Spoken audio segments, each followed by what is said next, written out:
Hello दोस्तों, स्वागत है आज की एक नई वीडियो में। दोस्तों आज की इस वीडियो में हम कक्षा 9 हिंदी काव्य का पहला चैप्टर यानी साखी की पूरी व्याख्या आपको अच्छे तरीके से समझाने वाले हैं। सबसे पहले आपको किताब में समझाएंगे, फिर हम अपने नोट्स में आपको दिखाएंगे कि किस तरीके से आपको एग्जाम में उसे व्यक्त करना है। जी हाँ दोस्तों, आपको अच्छे तरीके से पूरा लिख लिख करके बताने वाले हैं कि किस तरीके से आप प्रत्येक दोहे का अर्थ अपने एग्जाम में लिख सकते हैं। तो बहुत ज़्यादा इंपॉर्टेंट वीडियो होने वाली है, बस वीडियो में अंत तक जुड़े रहें। एक एक दोहे का अर्थ आपके दिमाग में हम छाप देंगे। तो चलिए बिना देरी किए हुए शुरू करते हैं। सबसे पहले दोहे का अर्थ आपको हम बुक में बताते हैं, फिर अपनी नोट्स हम आपको दिखाएंगे, ठीक है ना।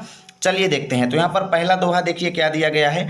सतगुरु हम सूरीझ करी एक कहया प्रसंग, बरस्या बादल प्रेम का भीज गया सब अंग। देखो इसके एक एक शब्द को अच्छे तरीके से समझना, ठीक है ना। सतगुरु हमसू रीझ करी, सतगुरु हमसू रीझ करी। यहाँ पर कबीरदास जी क्या कहते हैं कि मेरे गुरु, सतगुरु मतलब गुरु, सच्चे गुरु, ठीक है ना। सतगुरु तो क्या कहते हैं, सतगुरु हमसू, हमसू मतलब मुझसे, रीझ करी मतलब प्रसन्न हो करके, रीझ मतलब प्रसन्न, करी मतलब हो करके, सतगुरु मतलब मेरे गुरु। तो कबीरदास जी क्या कहते हैं कि मेरे गुरु ने मुझसे प्रसन्न हो करके एक कहया प्रसंग, एक कहया प्रसंग मतलब एक कहया मतलब कहा, प्रसंग मतलब उपदेश, ठीक है ना। मेरे गुरु मुझसे प्रसन्न हो करके मुझको एक ऐसा उपदेश दिए, एक कहया प्रसंग मतलब एक उपदेश दिए या एक प्रसंग कहा, ठीक है ना। उन्होंने एक उपदेश दिया मुझे, ठीक है ना। मेरे गुरु, मेरे सच्चे गुरु मुझसे प्रसन्न होकर के मुझे एक ज्ञान का उपदेश दिया या एक उपदेश दिया, ठीक है ना। जिससे हुआ क्या, जब उन्होंने मुझे उपदेश दिया तो हुआ क्या, बरस्या बादल प्रेम का भीज गया सब अंग। बरस्या बादल प्रेम का मतलब प्रेम रूपी बादल बरसने लगे, ठीक है ना। बरस्या बादल मतलब बरसने लगे, बादल मतलब बादल, प्रेम का मतलब ईश्वर प्रेम रूपी बादल, ठीक है ना। ईश्वर प्रेम रूपी बादल बरसने लगे और भीज गया सब अंग, जिससे मेरा अंग अंग भीग गया, ठीक है ना। क्या कहते हैं कबीरदास जी कि मेरे गुरु मुझसे प्रसन्न होकर के मुझे ज्ञान की एक ऐसे उपदेश दिए, मुझे ज्ञान का एक ऐसा उपदेश दिए जिससे हुआ क्या कि ईश्वर प्रेम रूपी बादल बरसने लगे और जिससे मेरा अंग अंग भीग गया, ठीक है ना। इसके कहने का मतलब ये है, कबीरदास जी ये कहना चाहते हैं कि मेरे गुरु ने मुझे एक ऐसे ज्ञान की बात बताई कि जिससे अंदर, जिसके कारण मेरे अंदर भी ईश्वर के प्रति प्रेम उत्पन्न हो गया, ठीक है ना। ईश्वर के प्रति प्रेम उत्पन्न हो गया। भीज गया सब अंग मतलब ईश्वर के प्रति मेरे अंदर भी प्रेम उत्पन्न हो गया, ठीक है ना। ये चीज़ यहाँ पर वो व्यक्त करने की कोशिश कर रहे हैं। तो मान लीजिए कि ये दोहा आपके एग्जाम में आ जाता है, तो इसका अर्थ आप कैसे लिखेंगे। तो चलिए अब मैं आपको इसे नोट्स में दिखाता हूँ। तो देखिए दोस्तों, एग्जाम में आपको सबसे पहले अपने दोहे के शुरू के दो शब्द, जैसे यहाँ पर देखें सतगुरु हमसु, तो यहाँ पर सतगुरु हमसु लिख देंगे, ठीक है ना। उसके बाद लास्ट के दो शब्द जैसे सब अंग, इस तरीके से लिख के डैश डैश कर देंगे। तो इससे एग्जामिनर समझ जाएगा कि हम किस दोहे का अर्थ हम लिख रहे हैं, ठीक है ना। इस तरीके से व्यक्त कर देंगे। उसके बाद देखो इस दोहे का संदर्भ आपसे पूछा जाएगा, तो संदर्भ कैसे लिखेंगे चलिए वो बताते हैं। देखो प्रस्तुत दोहा हमारी पाठ्य पुस्तक हिंदी के काव्य खंड में संकलित, ठीक है ना, यानी कि हिंदी पुस्तक के काव्य भाग में संकलित साखी नामक पाठ से लिया गया है, जिसके रचयिता कबीरदास जी हैं। इसी तरीके से आपको भी एग्जाम में लिखना है। कैसे लिखेंगे देख लीजिए, एक बार मैं आपको बताऊंगा। प्रत्येक दोहे में मैं बार बार संदर्भ नहीं बताऊंगा, क्योंकि संदर्भ प्रत्येक दोहे का सेम रहेगा, ठीक है ना। इस चैप्टर के जितने भी दोहे आपसे बोर्ड एग्जाम में पूछे जाएंगे सबका संदर्भ सेम रहेगा, ठीक है ना। सॉरी, बोर्ड एग्जाम में नहीं, आपके एग्जाम में, ठीक है ना। प्रसंग देखो क्या रहेगा। प्रस्तुत दोहे में कबीर ने जीवन में गुरु के महत्व को बताया है कि गुरु जो है उनका हमारे लाइफ में क्या इंपॉर्टेंस है, ठीक है ना। अब व्याख्या इसकी बोर्ड एग्जाम में आप कैसे लिखेंगे देखो। कबीरदास जी कहते हैं कि मेरे गुरु ने मुझसे प्रसन्न होकर मुझे एक ऐसा उपदेश दिया जिससे मेरे हृदय में ईश्वर के प्रति प्रेम उत्पन्न हो गया, ठीक है ना। वह उपदेश मुझे ऐसा लगा मानो ईश्वर प्रेम रूपी जल से भरे बादल बरसने लगे हों और उसी वर्षा से मेरा अंग अंग भीग गया हो, ठीक है ना। यही चीज़ तो मैंने आपको बताया कि मेरे गुरु मुझसे प्रसन्न होकर के एक ऐसा मुझे उपदेश दिए कि जिससे ईश्वर प्रेम रूपी बादल बरसने लगे और मेरा अंग अंग भीग गया। अब अंग अंग भीगने का मतलब है कि मेरे अंदर गुरु के प्रति प्रेम उत्पन्न हो गया, ठीक है ना। चलिए चलते हैं दोहा नंबर 2 पर। तो देखिए मित्रों, दूसरा दोहा है। राम नाम के पट तरे देबे कौं कछु नाहि, क्या ले गुर संतोषिए हंस रही मन माहि। बहुत ज़्यादा इंपॉर्टेंट है। देखो यहाँ पर कबीरदास जी क्या कहते हैं कि मेरे गुरु ने मुझको क्या एक खजाना दिया है, राम नाम का एक ज्ञान मुझको दिया है, ठीक है ना। मेरे गुरु ने मुझे राम नाम का एक ज्ञान दिया है कि पट तरे, पट तरे मतलब बदले में, अब राम नाम का जो उन्होंने मुझे खजाना दिया है उसके बदले में देबे कौ कछु नाही, देबे कौ कछु नाही, मेरे पास उसके बदले में देने को कुछ नहीं है। यानी कि मेरे गुरु ने तो मुझे राम नाम रूपी खजाना दे दिया, लेकिन मेरे पास उन्हें देने के लिए कुछ भी नहीं है। यानी गुरु दक्षिणा देने के लिए मेरे पास कुछ भी नहीं है। क्या ले गुरु संतोषिए, अब क्या ले गुरु संतोषिए, मैं मतलब अपने गुरु को क्या देकर संतुष्ट करूं, ठीक है ना। क्या ले गुरु संतोषिए, मैं अपने गुरु को क्या देकर संतुष्ट करूं। हौस रही मन माही, हौस मतलब अभिलाषा, रही मतलब रह जाती है, मन माही मतलब मेरे मन में, मेरे मन में यही अभिलाषा रह जाती है कि अब मैं अपने गुरु को क्या देकर संतुष्ट करूं, ठीक है ना। उन्होंने तो मुझे राम नाम रूपी खजाना दे दिया, लेकिन उसके बदले में उन्हें देने के लिए मेरे पास कुछ नहीं है। अब मैं क्या दे करके उनको संतुष्ट करूं, ठीक है ना। ये अभिलाषा मेरे मन में रह जाती है, ठीक है ना। कहने का मतलब ये है कि भैया राम नाम से बढ़ करके कुछ भी नहीं है। जो चीज़ गुरु ने मुझे दिया है उसके बदले में कुछ भी नहीं दे सकता उनको, ठीक है ना। अब अगर ये दोहा आपके एग्जाम में आता है तो कैसे आप लिखेंगे। सबसे पहले राम नाम एक तरफ लिख देंगे, ठीक है ना। जैसे मैं नोट्स में आपको दिखाता हूँ तो यहाँ पर देखिए राम नाम एक तरफ लिख दिए। उसके बाद देखिए यहाँ पर अगला है मन माही, तो आप दूसरी तरफ लिख देंगे मन माही, ठीक है ना। अब बाकी संदर्भ वगैरह कैसे लिखेंगे चलो नोट्स में दिखाते हैं। तो देखो दोस्तों, संदर्भ तो आपका रहेगा पूर्वत, जो पहले वाले दोहे में था सेम वही यहाँ पर भी रहेगा, आप लोग उसे लिख लीजिएगा, ठीक है ना। मैं बार बार नहीं लिखूंगा वरना टाइम खराब होगा, ठीक है ना। जो पहले दोहे में मैंने संदर्भ बताया है सेम वही यहाँ पर रहेगा। प्रसंग इसका क्या रहेगा, कबीर जी कहते हैं कि जिस गुरु ने मुझे ज्ञान प्रदान किया है, ठीक है ना, जिस गुरु ने मुझे ज्ञान प्रदान किया है उसके बदले में मेरे पास देने को कुछ नहीं है, ठीक है ना। इस तरीके से आपको प्रसंग मतलब जो होगा वो व्याख्या से रिलेटेड कुछ आप बना करके लिखेंगे, ठीक है ना। अब व्याख्या कैसे लिखेंगे, देखो कबीरदास जी का कहना है कि गुरु ने मुझे राम नाम दिया है, गुरु ने मुझे राम नाम दिया है, उसके समान बदले में देने को मेरे पास कुछ नहीं है, ठीक है ना। और बाकी चलो नेक्स्ट पेज पर दिखाते हैं। यहाँ पर देखो क्या लिखा है, तो फिर मैं गुरु को क्या देकर संतुष्ट करूं, कुछ देने की अभिलाषा मन के भीतर ही रह जाती है। यानी गुरु को क्या देकर संतुष्ट करूं, कुछ भी देने की अभिलाषा जो है वो मेरे मन के अंदर ही रह जाती है। अब भाव यह है कि गुरु ने मुझे राम नाम का ऐसा ज्ञान दिया है कि मैं उन्हें उसके बदले में कोई भी दक्षिणा देने में असमर्थ हूँ, ठीक है ना। यानी कि राम नाम से बढ़ करके कुछ नहीं है दोस्तों, ठीक है ना। चलो देखते हैं अब दोहा नंबर 3 को। तो मित्रों देखो दोहा नंबर 3 क्या है, ज्ञान प्रकाश्या गुर मिल्या सो जिन बिसरि जाई, जब गोविंद कृपा करी तब गुर मिलिया आई। देखो बहुत ज़्यादा इंपॉर्टेंट है। यहाँ पर कबीरदास जी कहते हैं ज्ञान प्रकाश्या गुरु मिल्या सो जिन बिसरि जाई। अब जब गोविंद कृपा करी तब गुरु मिलिया आई। कबीरदास जी क्या कहते हैं कि मेरे अंदर ज्ञान प्रकाशित किया किसने, गुरु ने, ठीक है ना। गुरु मिल करके मेरे अंदर ज्ञान प्रकाशित किए, यानी गुरु ने ही मेरे अंदर ज्ञान प्रकाशित किया, ठीक है ना। ज्ञान का प्रकाश मेरे अंदर कौन दिया, गुरु दिया। तो यहाँ पर देखो इसको कैसे हम एक्सप्लेन करेंगे। तो यहाँ पर कबीरदास जी कहते हैं कि गुरु के मिलने से मेरे अंदर ज्ञान प्रकाशित हुआ, ठीक है ना। सो जिन बिसरि जाई, इसलिए सो मतलब इसलिए, जिन मतलब नहीं, बिसरि जाई मतलब भूलना चाहिए, इसलिए हमें उन्हें भूलना नहीं चाहिए। बिसरि मतलब भूलना, जाई मतलब चाहिए, ठीक है ना। जिन मतलब नहीं, क्योंकि गुरु के मिलने से मेरे अंदर ज्ञान प्रकाशित हुआ है इसलिए मुझे उन्हें भूलना नहीं चाहिए, ठीक है ना। क्योंकि जब गोविंद कृपा करी, क्योंकि जब भगवान कृपा करते हैं, जब गोविंद कृपा करी, जब ईश्वर की कृपा होती है तब गुरु मिलिया आई, तभी गुरु मिलते हैं, ठीक है ना। क्या कहते हैं कबीरदास जी कि जब ईश्वर की कृपा होती है तभी गुरु मिलते हैं, ठीक है ना। और जब गुरु मिलते हैं तो हमारे अंदर ज्ञान प्रकाशित होता है, ठीक है ना। इसलिए हमें उस गुरु को भूलना नहीं चाहिए, ठीक है ना। ज्ञान ये नहीं कि हमें ज्ञान मिल गया तो अब हम गुरु को भूल जाएं, ऐसा नहीं करना है। क्योंकि जब ईश्वर कृपा करेगा तभी हमें गुरु मिलेगा, और जब गुरु मिलेगा तभी हमें ज्ञान का प्रकाश मिलेगा, ठीक है ना। तो इसको कुल मिला के बोर्ड एग्जाम में कैसे लिखेंगे, बात इस चीज़ की आती है। तो चलो देखते हैं। तो मित्रों सबसे पहले हम लिख देंगे ज्ञान प्रकाश्या, यानी शुरू के 2 शब्द, अंत के 2 शब्द मिलिया आई, ठीक है ना। संदर्भ क्या रहेगा, पूर्वत, यानी जो पिछले दोहों में मैंने बताया है सेम वही यहाँ पर रहेगा, ठीक है ना। प्रसंग क्या रहेगा, कबीर जी कहते हैं कि गुरु के मिलने से ही ज्ञान की प्राप्ति होती है। इसी दोहे से रिलेटेड हम प्रसंग यहाँ पर लिखेंगे कि गुरु के मिलने से ही ज्ञान की प्राप्ति होती है और गुरु भगवान की कृपा से ही मिलते हैं, ठीक है ना। अब व्याख्या क्या होगी, देखो कबीर का कहना है कि ईश्वर की महान कृपा से गुरु की प्राप्ति हुई है। इस सच्चे गुरु ने हमारे भीतर ज्ञान का प्रकाश दिया है। हे जीवात्मा, कहीं ऐसा न हो कि तुम उसे भूल जाओ, क्योंकि ईश्वर की असीम कृपा से तो गुरु की प्राप्ति हुई और उसकी कृपा से तुम्हें ज्ञान मिला। इसलिए कहते हैं कि हे जीवात्मा, कहीं ऐसा ना हो कि तुम उसे भूल जाओ। ठीक है ना, इस तरीके से आपको इसे एक्सप्लेन कर देना है। चलिए मित्रों, चलते हैं दोहा नंबर 4 की ओर। तो देखिए मित्रों, दोहा नंबर 4 क्या है?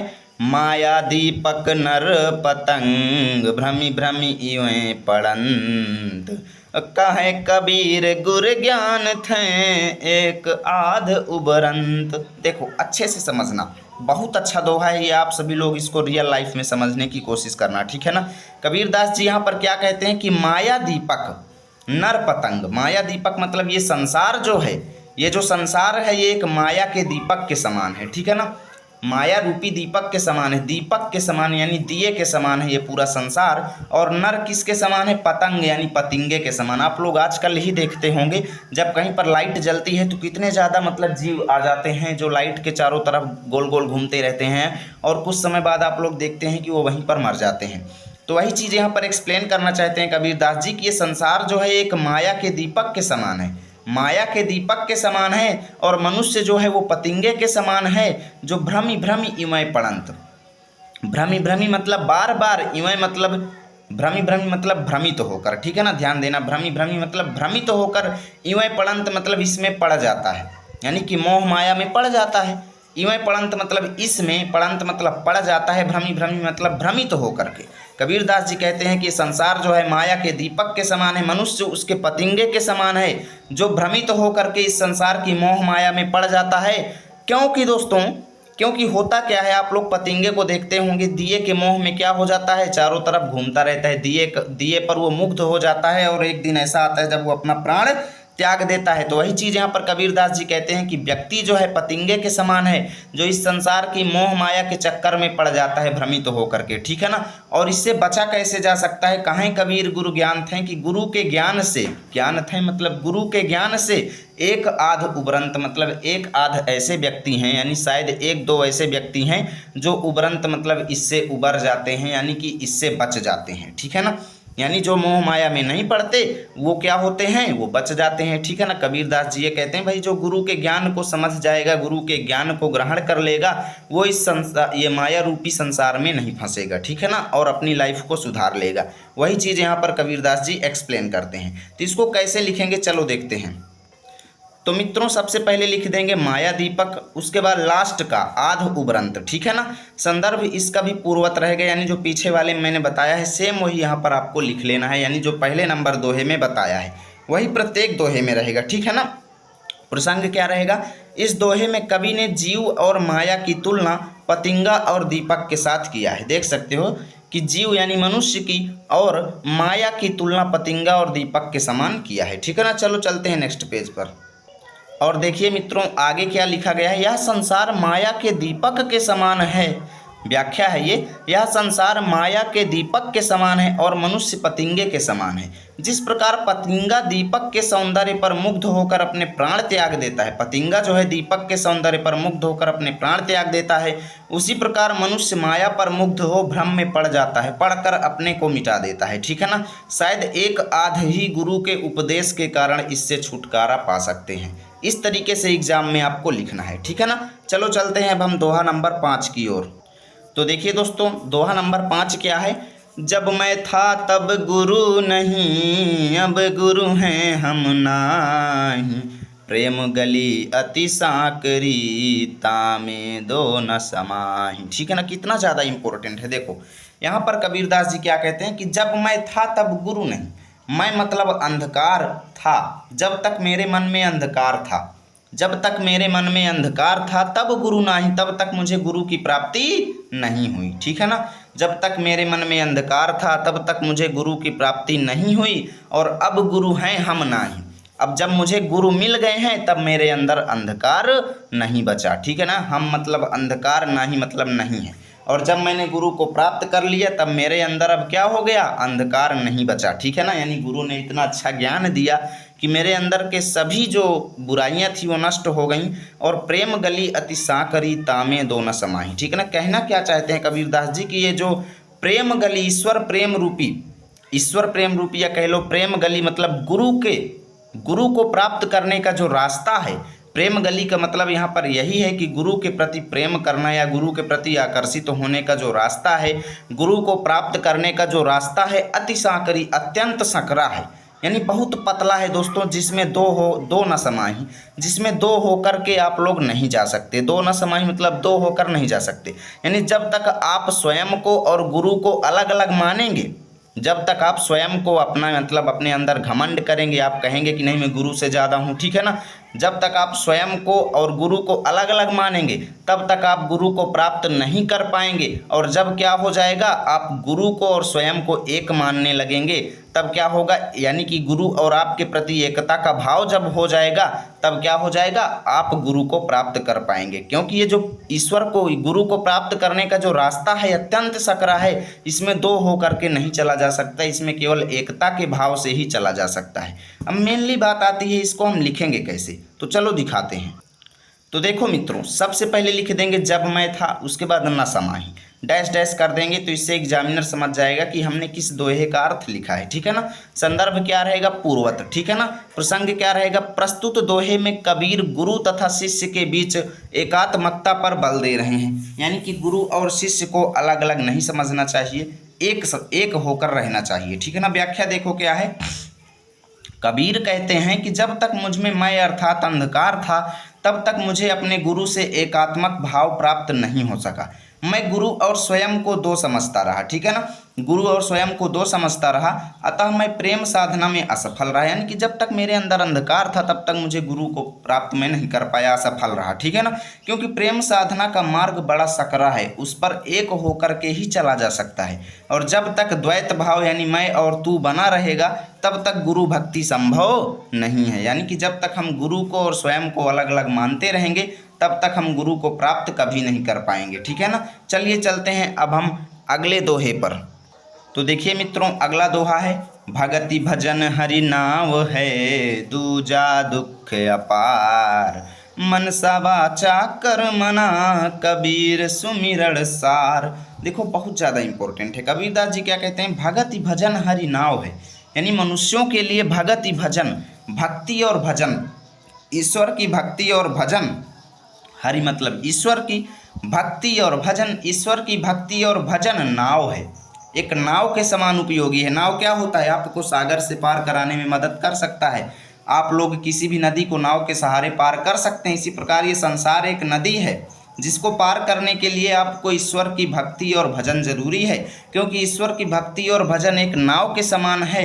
दूजा दुख अपार, दूजा मतलब वरना, दुख अपार, दुख अपार मतलब इस संसार में अपार दुख है दोस्तों, अपार दुख है, ठीक है ना। दूजा मतलब वरना, दुख मतलब दुख, अपार मतलब अत्यंत, बहुत ज़्यादा, यानी कि ईश्वर की भक्ति और भजन नाव के समान उपयोगी है, वरना इस संसार में तो भैया अत्यंत दुख ही दुख भरा पड़ा है। इसीलिए कबीरदास जी कहते हैं कि मन से, वाचन से, कर्मणा, मन वचन और कर्म से, कबीरदास जी कहते हैं कि भैया सुमिरन सार मतलब ईश्वर की भक्ति कीजिए। इसीलिए मन वचन और कर्म से ईश्वर की भक्ति में लग जाइए दोस्तों, क्योंकि ईश्वर की भक्ति के अतिरिक्त इस संसार में दुख ही दुख भरा हुआ है, ठीक है ना। इसकी व्याख्या कैसे लिखेंगे, चलो नोट्स में तो दिखाते हैं आपको।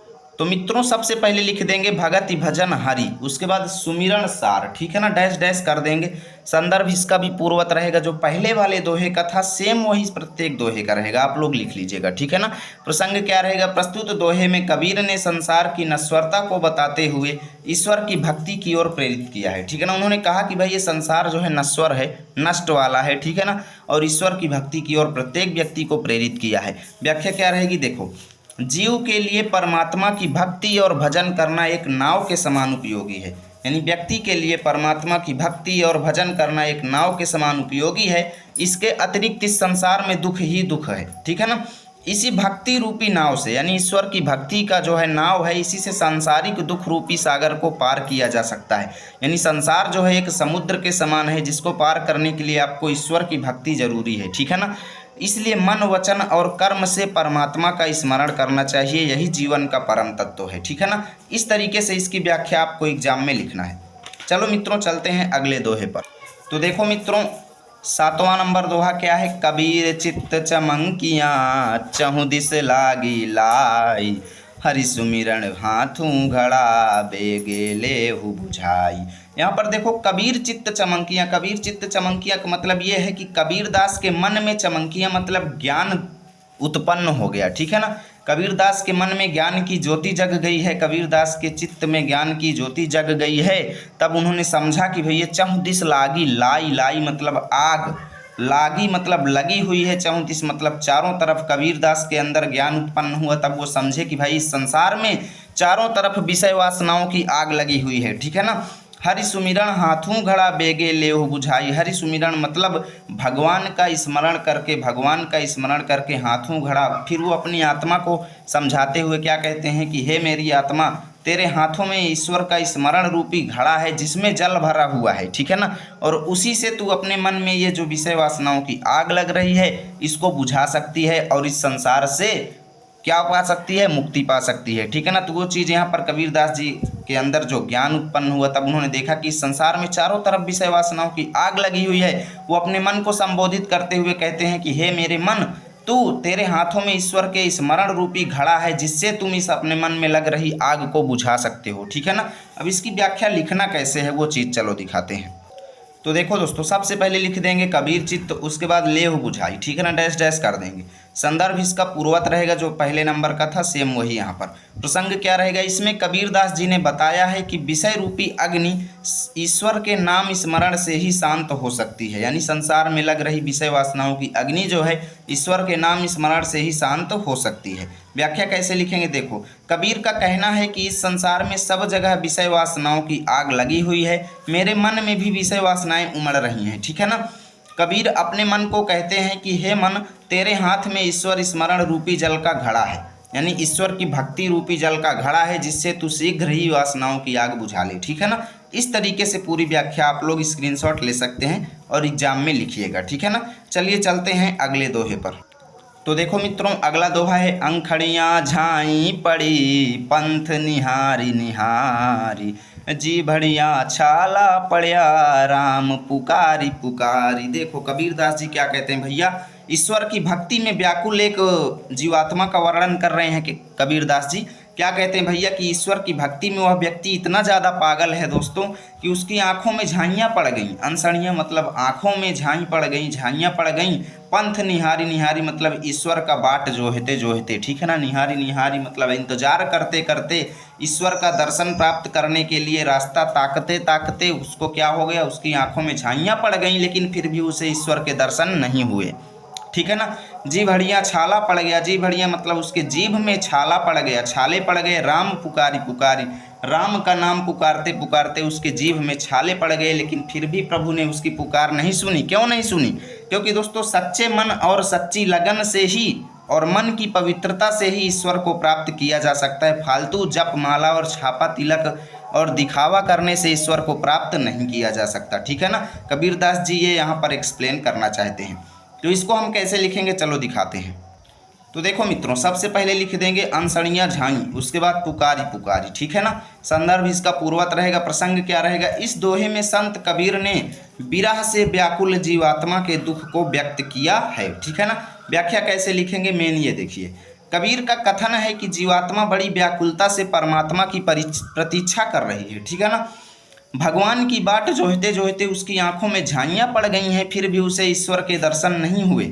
जीवात्मा परमात्मा का नाम जपते जपते थक गई, उसके जीभ में छाले भी पड़ गए, परंतु उसे ईश्वर की प्राप्ति नहीं हुई, क्योंकि सच्ची लगन, सच्चे प्रेम तथा मन की पवित्रता के बिना इस प्रकार नाम जपना और बाट जोहना व्यर्थ है, ठीक है ना। ईश्वर को प्राप्त करना है तो सच्ची लगन और सच्चा प्रेम आपके मन में होना चाहिए, ठीक है ना। तो दोस्तों इस तरीके से आज की ये वीडियो यहीं पर ख़त्म करते हैं। बाकी का जो पोर्शन बचा हुआ है वो नेक्स्ट वीडियो में कंप्लीट कर देंगे। उम्मीद करता हूँ वीडियो अच्छी लगी होगी। इसकी पूरी हैंड रिटेन नोट्स आपको चाहिए तो टेलीग्राम पर जा करके लर्न विथ आरपी सर्च कीजिएगा, हमारे चैनल को ज्वाइन कीजिए। वहाँ पर आपको इसकी पूरी एकदम बेहतरीन PDF नोट्स आपको फ्री में मिल जाएगी, ठीक है ना। मिलेंगे आपके साथ नए वीडियो में, तब तक के लिए जय हिंद जय भारत।